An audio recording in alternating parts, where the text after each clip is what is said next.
back everyone. I hope you enjoyed part 1 of our discussion on expository writing. In part 1, we explored the basic concepts of expository writing. Now in part 2, we will continue our journey by diving deeper into characteristics and then major types of expository writing. Let's start by discussing some major characteristics of expository writing such as logical sequence, objectivity, convincing and credible writing. These are the characteristics which we have left in the last lecture. So starting with the logical sequence. It employs a logical sequence of ideas, arranging information in a well-structured manner, typically starting with an introduction to introduce the topic, followed by body paragraphs that present supporting details and concluding with a summary or resolution which makes the conclusion. Organizational structure is crucial for effective expository writing. Why it is important? Because it involves having a clear introduction, body and conclusion. Introducing the topic, developing the main points in the body paragraphs and summarizing key points in the conclusion. Using appropriate paragraphing. Each paragraph should focus on a single main idea and be logically connected to the paragraphs before and after it. Employing effective outlining.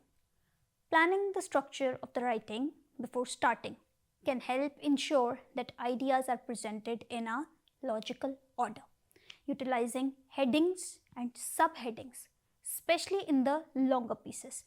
Headings and subheadings can help guide the reader through the text and highlight key points. Objective tone. Maintaining an objective tone in expository writing is essential as it avoids personal bias or emotional language, allowing readers to trust the information as impartial and based on factual evidence. Moving towards the next one, convincing and credible writing. By presenting information in a factual and evidence-based manner, expository writing aims to persuade and convince readers of the validity and credibility of the presented information, making it a persuasive tool for conveying knowledge. Next portion is the types of expository writing. Major types includes descriptive essays, process writing, cause and effect writing, compare and contrast writing, problem and solution writing, classification essay. Starting from the very first one, which is descriptive essay. So what is a descriptive writing or descriptive essay? This type of expository writing aims to describe something, as we can say from the word descriptive, describing something to the reader in detail. For example, travel writing.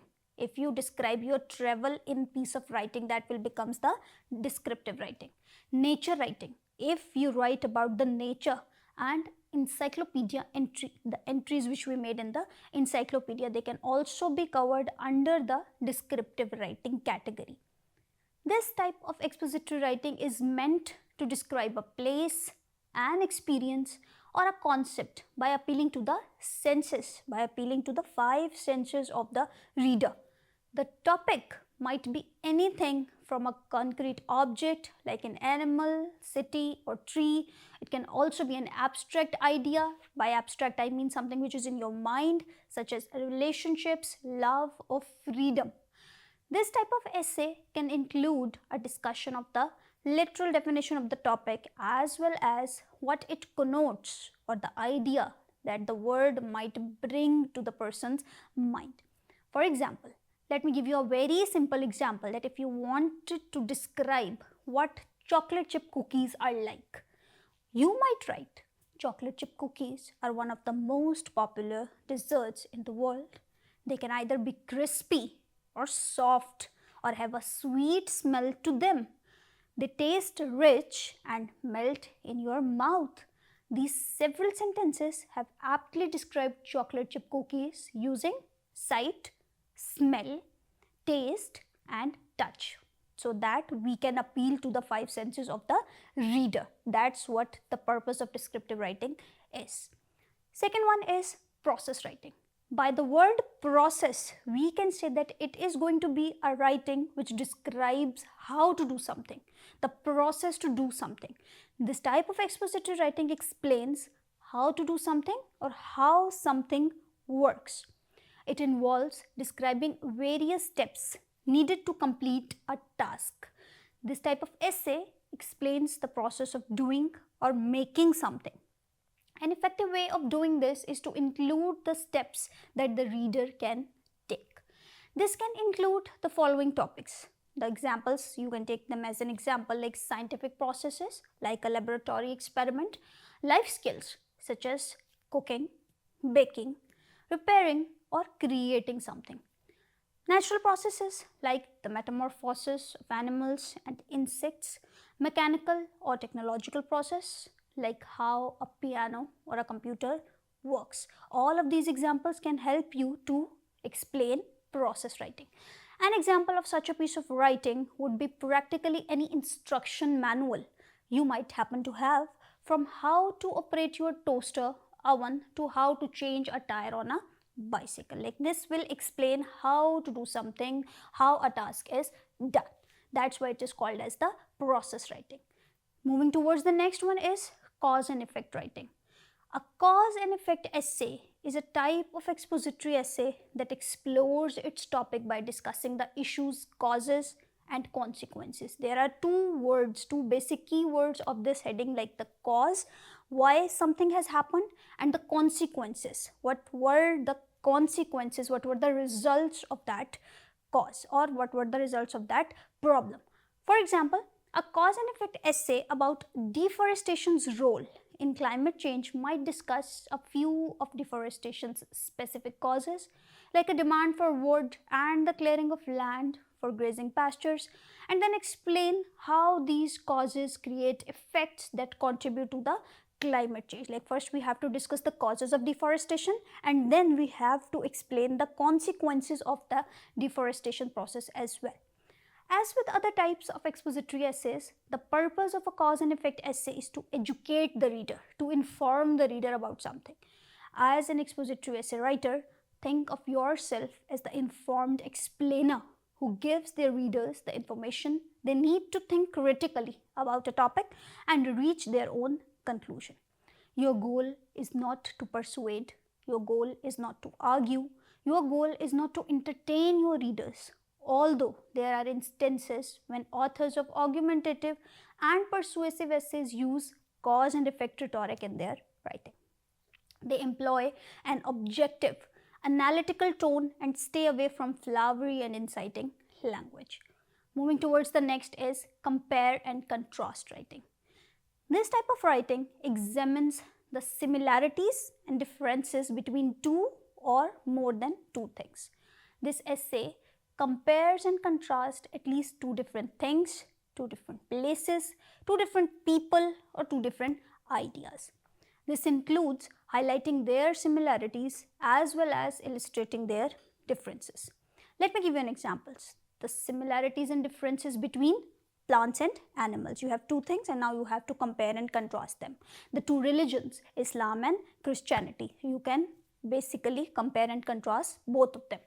A good way of writing this type of essay is to pick themes around which to make your comparisons.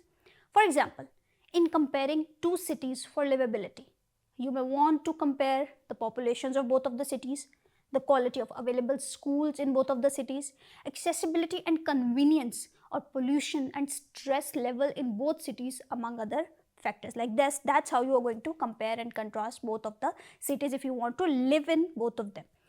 Next one is problem and solution writing. This type of expository writing identifies a problem and a solution. This type of essay presents a problem and offers a possible tangible solution. The best way to write this type of essay is by offering several potential solutions, then highlight the pros and cons of each. Like you just don't have to tell the solution, you have to tell the pros and cons of each solution as well.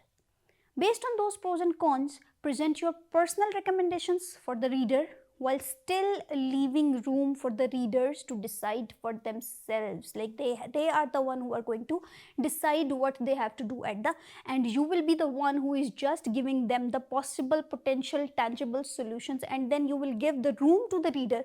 Let them decide what they want to do. For example, corruption in Pakistan and its solution. That can be a topic for the essay. Next one is classification essay. A classification essay covers a broad topic by dividing it into smaller subcategories. This is a common method that can help writers organize an educational paper with multiple separate parts. Using this style, writers can educate the reader through different sections of the paper, including specific details and facts that supports the ideas of each one. The classification form is often common in academic papers and research reports because they are lengthy, they require several different subsections and subheadings. That's why it is used in those categories. So, to wrap up, we have seen that expository writing helps us to write in a very clear, concise and logical manners which is understandable for our readers. In our next section, we'll look at how writing process works and what are the basic stages of the writing process. Thank you for staying engaged, and I look forward to hearing your thoughts in our discussion forum. Allah Hafiz.